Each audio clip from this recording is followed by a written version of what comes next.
Hey everyone, welcome back to the channel. So in this video, you're just going to see a series of meals that I made, I think last week. And to be quite honest, I have no idea what day I made what meal on. A couple of the meals will say the day, but just keep in mind, none of these meals or desserts or whatever are in any kind of order of the day of the week. So I just know I've been recording a lot of meals that I'm making and desserts, and I just have a bunch of videos to put together of meals. So yeah, it's not like a Monday through Friday. It's just a collection of meals that I've made last week. And so that's what this video is. So I hope you enjoy it, and thank you for watching.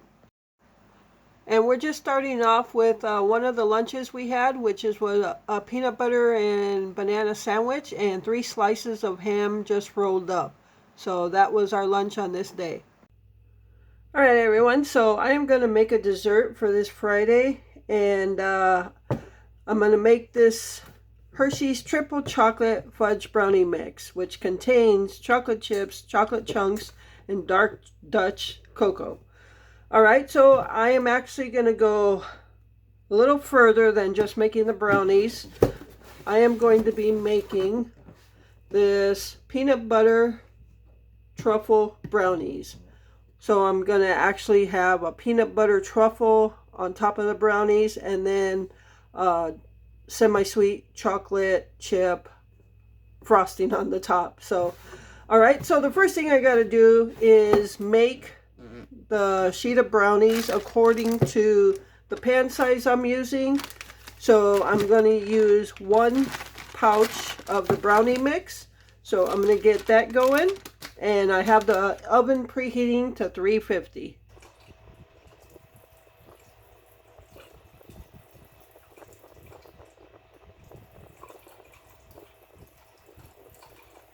All right, so like I said, I'm making the brownies according to the box and the size pan I'm using.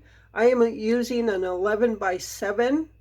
So I'm using 1 brownie pouch, half a cup of oil, 2 tablespoons of water, and then 2 eggs.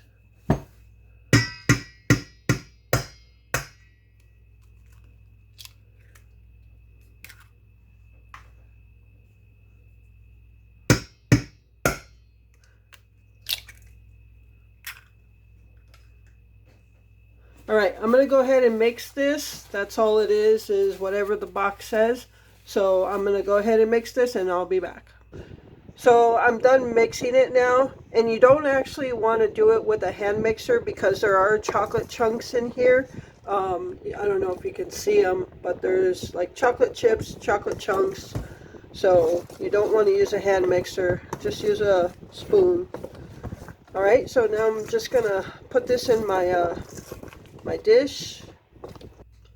Okay, so I have my 11 by 7 here, and all I did was line it with tin foil and then spray the bottom of the tin foil.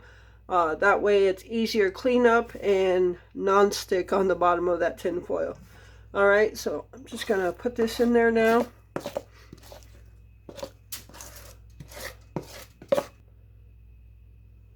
All right, so since my oven is preheated, I'm gonna go ahead and throw it in there.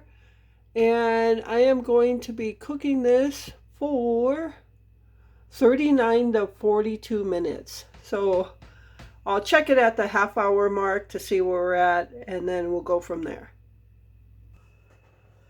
All right, everyone, so now it's time to make the peanut butter truffle filling for the brownies.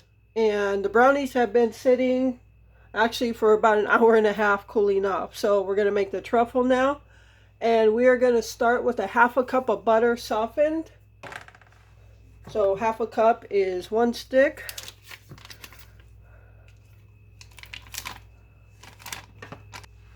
And now we're going to put in a half a cup of creamy peanut butter. And now we're going to throw in 2 cups of powdered sugar.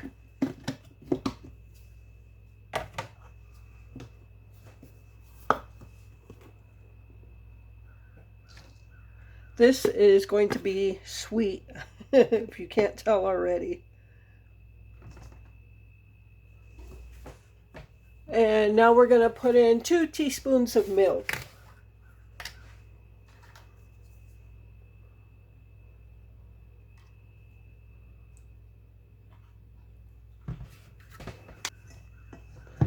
And now we're going to mix this with a mixer, a hand mixer.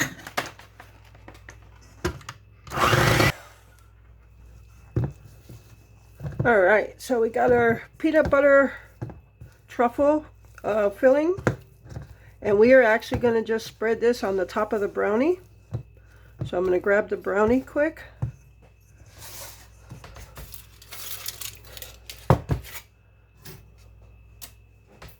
All right, so here is the brownie, and this is going to go on top of it.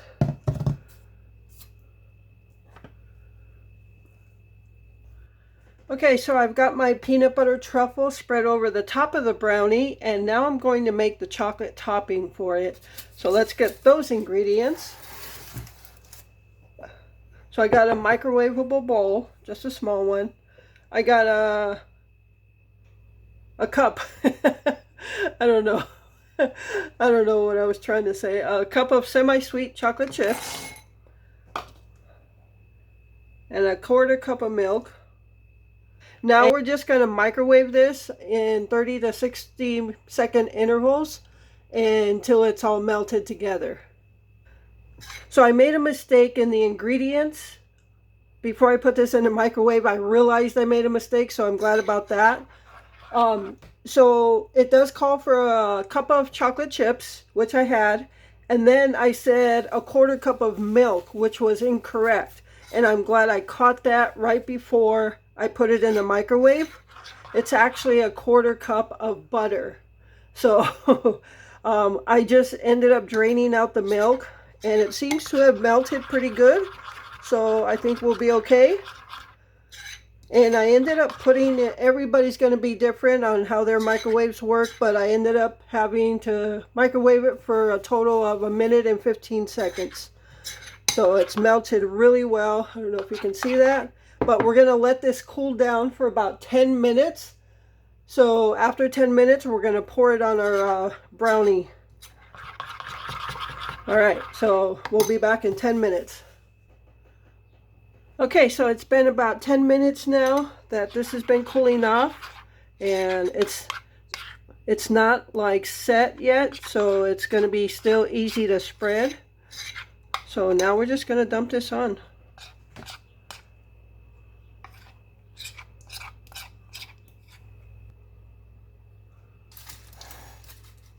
All right, so we've got this covered now.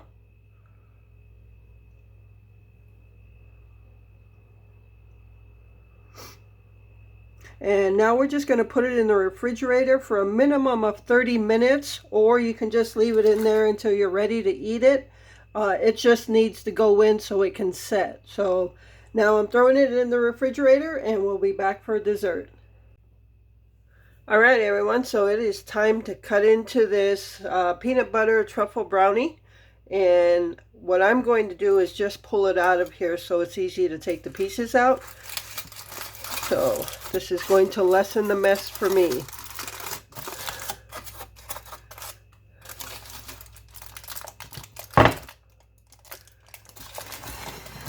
All right, that worked really well. It is heavy. This thing is definitely heavy.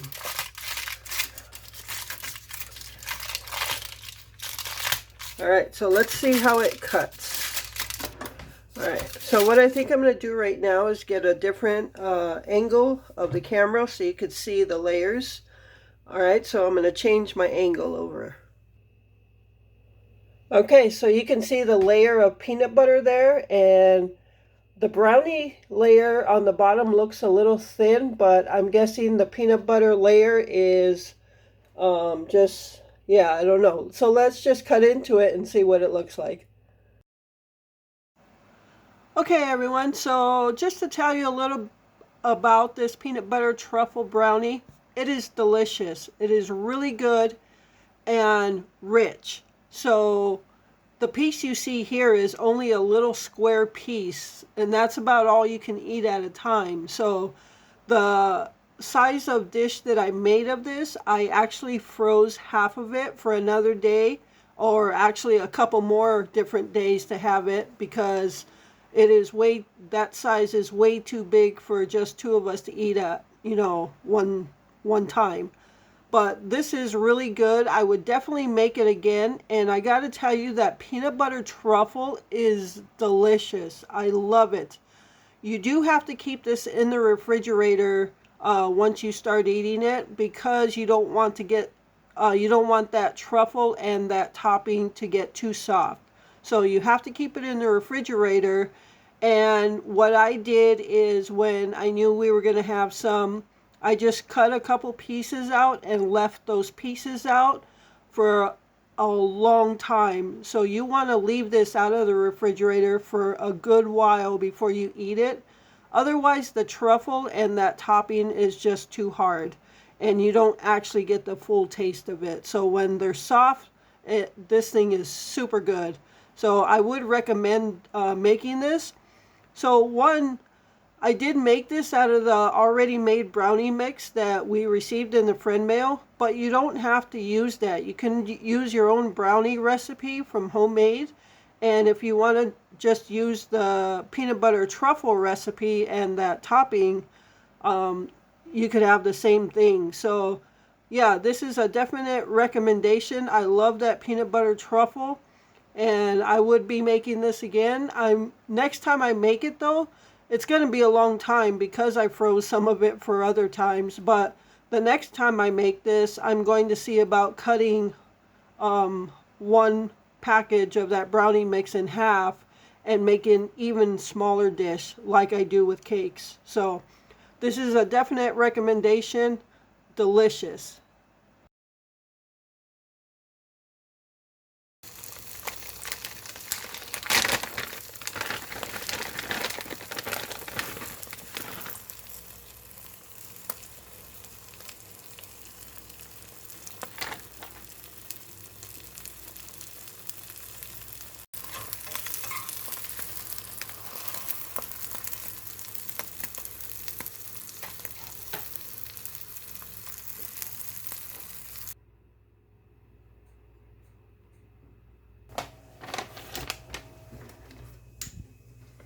All right, everyone. So this is our breakfast for this Wednesday morning.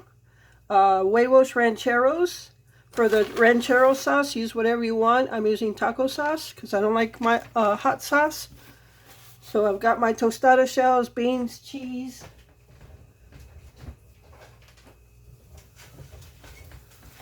And now my egg.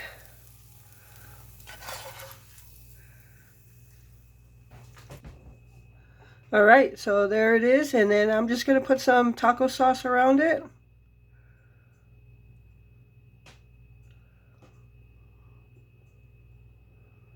Glenn is not having the tostada shell. He just had eggs and beans, and he's putting hot sauce on his. So there it is, huevos rancheros. All right, everyone, so it is supper time. We are having meatball sandwiches today. So I've already given Glenn his. He actually took his on a roll, and I knew we had these brat buns in the freezer, so I figured they'd be a lot easier to eat the meatball sandwich in. So I'm going to use the brat bun, and hopefully it's easier.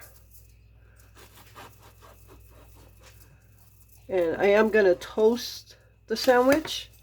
And all I did for the meatballs is, these are just fully cooked meatballs in a bag in the frozen department. And I just warmed them up in this jar of Prego pasta sauce. So that's all I did.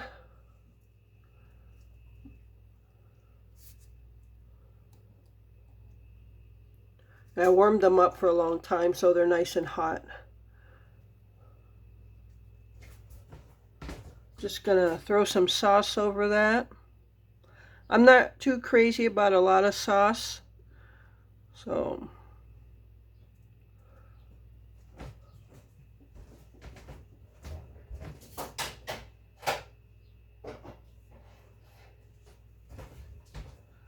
And then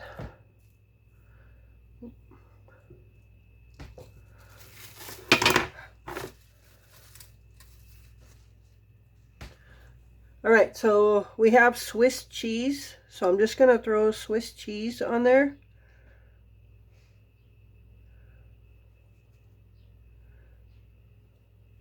And I'm going to throw it in the oven for about 5 to 6 minutes and get that all nice and toasty.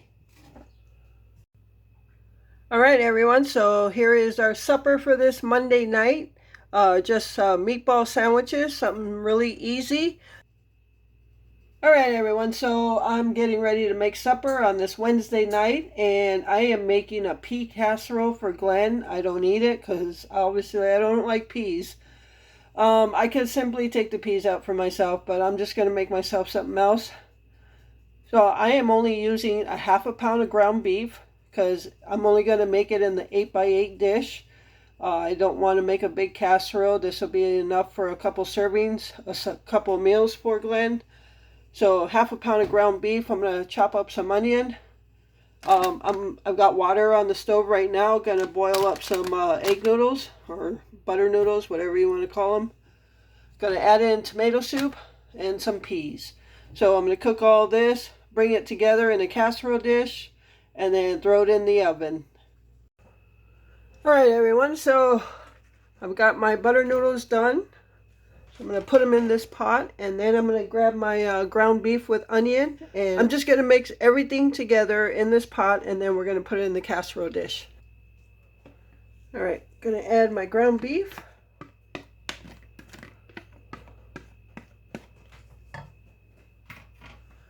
And I'm going to add some peas, and these are drained.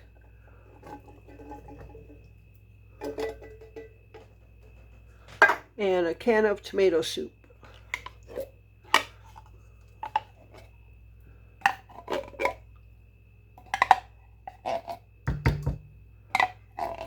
Now, if I wanted to eat this as well, I could take a portion out of the ground beef and noodles and do that before I add the peas.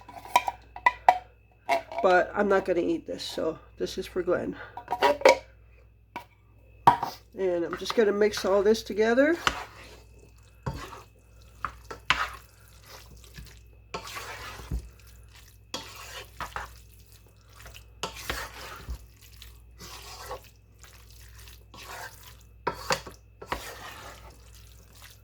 And honestly, you could eat it like that, but we're going to put it in the oven.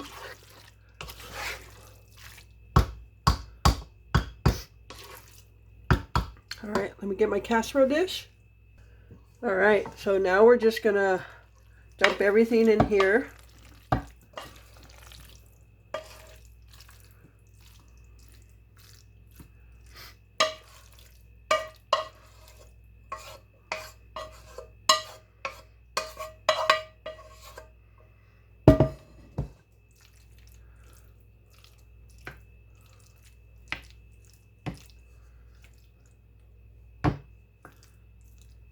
And I'm just going to cover it now, and then we're going to put it in the oven for about 45 minutes. And how I know that is the last time we made this, we put it in, I think, for an hour, and we covered it and then uncovered it. But when we uncovered it, it really dried it out. So we're going to keep, I wrote a note on it to only put it in for 45 minutes and to keep it covered the entire time. So hopefully it brings some juices out. If not, we'll have to add some more tomato soup. I think.